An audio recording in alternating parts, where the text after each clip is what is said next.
अब तक आपने देखा। लूसी की मम्मी की बात सच हो ही गई और परी की माँ रानी चिड़िया परी को ढूंढते हुए लूसी के घर आ गई। अब आगे। और जैसा सब कहते हैं वैसा हो जाता है और परी चिड़िया की माँ आ जाती है। ये मेरी बच्ची है, इसे मुझे वापस दे दो। नहीं, तुम इसे छोड़कर चली गई थी। ये मेरी बच्ची है। इसे मैंने जन्म दिया है, पर इस पर तुम्हारा कोई हक नहीं है। नहीं, सिर्फ पैदा करना ही सब कुछ नहीं होता। तुम तो परी को पेड़ पर छोड़कर चली गई थी और जब ये अंडे में से निकली, इसने मेरी शक्ल देखी थी, इसलिए ये मुझे माँ मानती है और अब मैं ही इसकी माँ हूँ। और तुम ऐसे ही परी को नहीं ले जा सकती। तुम कुछ भी कर लो, ये तो मेरी ही बेटी है और मैं इसे हासिल करके रहूंगी। उन दोनों की काफी बहस हुई और लूसी चिड़िया ने परी को नहीं जाने दिया और रानी चिड़िया गुस्सा होकर वहाँ से चली गई। अपने घर में जाकर वो बोली, कुछ तो करना ही होगा अपनी बेटी को पाने के लिए। आखिर मैंने उसे जन्म दिया है, वो मेरी है।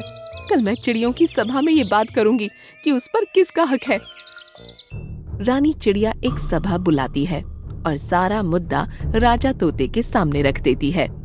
राजा जी, परी मेरी बेटी है, मैंने उसे जन्म दिया है, तो क्या एक माँ को अपनी बेटी के साथ रहने का हक नहीं है? हक? कैसा हक? राजा जी, जब एक माँ अपने नवजात बच्चे को अकेला छोड़कर चली जाती है तो उसका हक उस पर कैसे हो सकता है? मैंने आज तक परी की देखभाल की है, तो उस पर मेरा ही हक है। पालने से कुछ नहीं होता, सगी माँ का दर्जा सबसे बड़ा होता है और आज मुझे तोते राजा से अपने लिए इंसाफ चाहिए।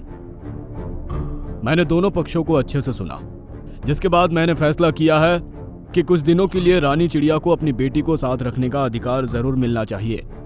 अगर किसी कारणवश वो अपनी बेटी को अच्छे से पालने में सक्षम नहीं हुई या परी चिड़िया उसे अपनी मां नहीं मानती, तो परी पर सिर्फ लूसी चिड़िया का अधिकार होगा। परी चिड़िया रानी चिड़िया को सौंप दी जाती है। रानी चिड़िया बहुत खुश होती है। परी मेरी बेटी, चलो मेरे साथ। परी और रानी दोनों घर पहुंच जाते हैं। तब रानी चिड़िया सोचती है, मेरी बेटी मेरे घर पर आई है, आज उसे बहुत अच्छा खाना दूंगी।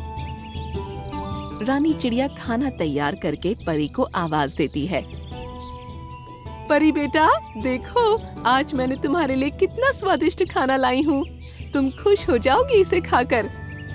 वो 3-4 बार परी को आवाज लगाती है, लेकिन वो नहीं सुनती।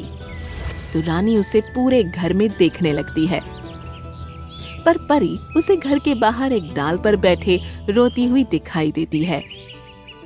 बेटा रो क्यों रही हो, चलो ना खाना खा लो। मुझे खाना नहीं खाना है, तुम बस चली जाओ यहाँ से।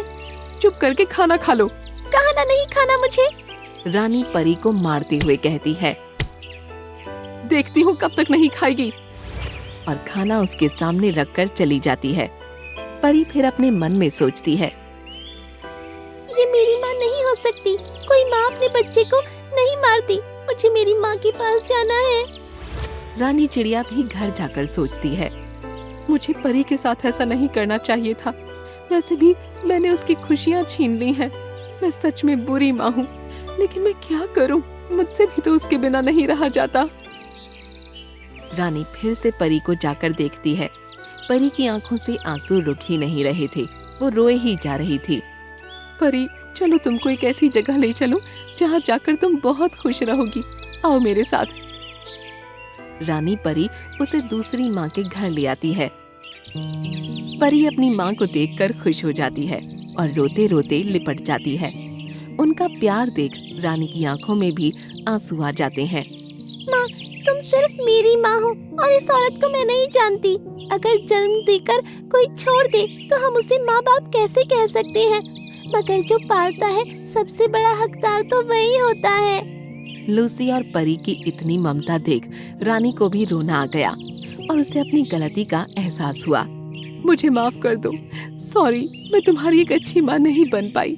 और लूसी मुझसे ज्यादा अच्छे से तुम्हें संभाल सकती है, तुम उसी के साथ रहो। मैं तुम दोनों को अब कभी भी परेशान नहीं करूंगी।